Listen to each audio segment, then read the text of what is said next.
You planned the lesson. You kept it simple. You even picked a worksheet they already know how to do. And 5 minutes in? Tears. Yelling. Total shutdown. And you're left sitting here thinking, why is this so hard? Am I doing something wrong? Is something wrong with my child? So you start blaming things. The curriculum, their attitude, yourself. But what if none of those are the real problem? What if your child isn't fighting you, but their brain is actually overwhelmed? What looks like defiance often isn't defiance at all. Today, we find out what's really happening. Today, we're uncovering the hidden reason behind homeschool meltdowns and what you can do about it starting today. If you homeschool, you know this moment. Everything is calm, and then suddenly, it's not. A simple assignment turns into tears, frustration, or complete shutdown.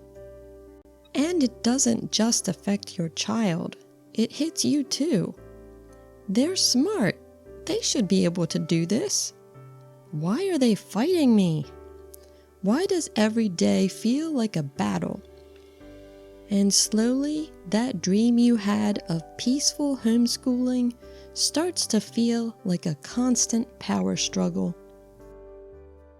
But here's the part most people miss. Imagine this from your child's side. They're trying to listen, trying to understand, but their brain feels like too many tabs open, everything lagging, nothing loading fast enough. They want to do it, but they can't keep up. And that meltdown, it's not behavior, it's a distress signal. Here's where everything shifts. The real issue is often not what your child is learning, it's how their brain is handling learning. These are called cognitive skills. Think of them like your child's brain tools, how they remember things, how fast they process, how they stay organized. When one of those tools is weak, even a simple worksheet can feel impossible. This is the difference. Content gap, they don't know the material. Cognitive gap, their brain struggles to handle the material. Most parents try to fix the first one, but meltdowns usually come from the second. It's like asking a child to run a race with weights tied to their ankles. They're not lazy, they're overloaded. Homeschooling didn't cause this, it revealed it, and that's actually a gift, because in a classroom of 30 kids, these struggles often get missed for years. At home, you see it clearly, which means you can actually help fix the root problem, not just fight the symptoms. Hidden cause 1, weak working memory. The mental sticky note. Working memory is your child's mental sticky note. If it's weak, you'll see, I just told you that. Forgetting instructions instantly, struggling with multi-step math. So when you say, finish these problems, then grab your book, they only hear the first part. The rest? Gone. That's not disobedience, that's overload. They heard you, they tried to remember, but the working memory just couldn't hold it all at once. That's the invisible struggle behind the moment you called disobedience. Hidden cause 2, slow processing speed, always feeling behind. Processing speed is how fast your child's brain takes in and responds to information. Kids with slower processing take longer to finish work, seem distracted but aren't, know the answer but can't say it quickly. And here's what hurts the most. They feel constantly rushed, like they're always behind. That pressure builds until it explodes.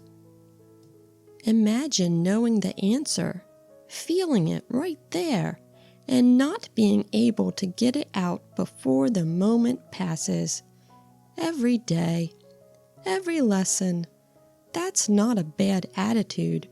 That's a different pace, and it deserves a different kind of patience. Hidden cause 3. Weak executive function. The brain manager is offline. Executive function is what helps your child start tasks, stay organized, switch between activities. Without it, you'll see procrastination, messy workspaces, meltdown during transitions. It looks like, why won't they just start? But internally, it feels like, I don't even know where to begin. The child looking at a blank page and doing nothing isn't being difficult. They're waiting for their brain to tell them how to start, and that signal isn't coming.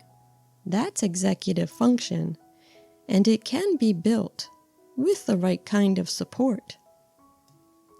Now you have the 3 hidden causes. Any of them can look like defiance. None of them are. And all of them can be helped. Now here's the good news. Once you understand what's actually happening, you can stop guessing and start helping. Here are 4 things you can do starting today. Strategy 1. Become a detective. For 1 week, just watch. When do meltdowns happen? What task triggers them? After 20 minutes? Always during math? After transitions? Your observations are the most valuable clues you have. Don't change anything yet. Just notice. Strategy 2. Get it out of their head. Use visual schedules, checklists, and timers. Break tasks into tiny chunks. Instead of, do your math page, try, let's just do the first 3 problems. Use a sticky note to cover the rest of the worksheet. Less overwhelming. These tools aren't a crutch. They're scaffolding. They let your child's brain work without being constantly overloaded. Strategy 3. Connect before you correct. In a meltdown, their thinking brain has logged off. Logic and explaining won't work. Say, I can see this is so hard right now. It feels like your brain is overwhelmed. Let's take a break. Then move rooms. Get water. Do jumping jacks. Once they're calm, then you talk about it. Regulation first, teaching later. Strategy 4. Build skills through play. For working memory, card games like Uno or Go Fish, or verbal memory games, I'm going on a picnic and I'm bringing. For processing speed, time drills on things they already know well. Not new material, just building speed on known information.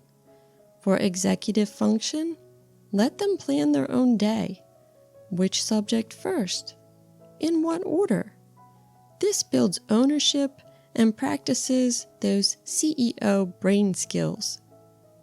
Here's what changes when you start doing this. Not immediately, not perfectly, but over time, you'll notice mornings that start without a battle, tasks that get started on their own, meltdowns that are shorter and less frequent. The scaffolding becomes the new normal, and slowly, the brain builds the capacity to need it less. The meltdown that used to last an hour starts to compress into 10 minutes, then 5. Then sometimes they just push through, not because the struggle disappeared, but because they now have a brain that's a little better equipped, and a parent who finally understands what was happening. If your child's meltdowns often come with a flat refusal, where they just won't start, I made a whole video about that too. It's linked in the description. Here's what I want you to remember. Your child is not being difficult. They're having difficulty. And once you see the difference, everything changes. Those homeschool meltdowns that leave you feeling defeated are rarely about a bad attitude or the wrong curriculum. They're a signal from a child whose brain is overloaded, and now you know what to do about it. And if your days have been feeling really overwhelming, even with everything you've just learned, I created something specifically for that moment. It's called the 10-Minute Rough Day Reset. It's a simple step-by-step plan to calm the meltdown, reset your child's brain, and get your day back on track fast. You can grab it in the description below or scan this QR code. Homeschooling gives you this incredible opportunity to really see your child, meet them exactly where they are, and give them the tools they need to succeed, not just in school, but in life. You are not alone in this, and you are not failing. You just needed to find the right path forward. They are not being difficult. They're having difficulty. And once you can see that, really see it, you stop fighting them and start working with them instead. That's when things shift. If your child's meltdowns often tip into flat refusal, where they just won't start, won't try, won't engage at all, I made a video specifically for that. It's called What to Do When Your Child Refuses to Do School, and it picks up exactly where this one leaves off. That's on your screen right now. New video every Wednesday at 9 a.m. Eastern. I'll be in the comments. Come say hi.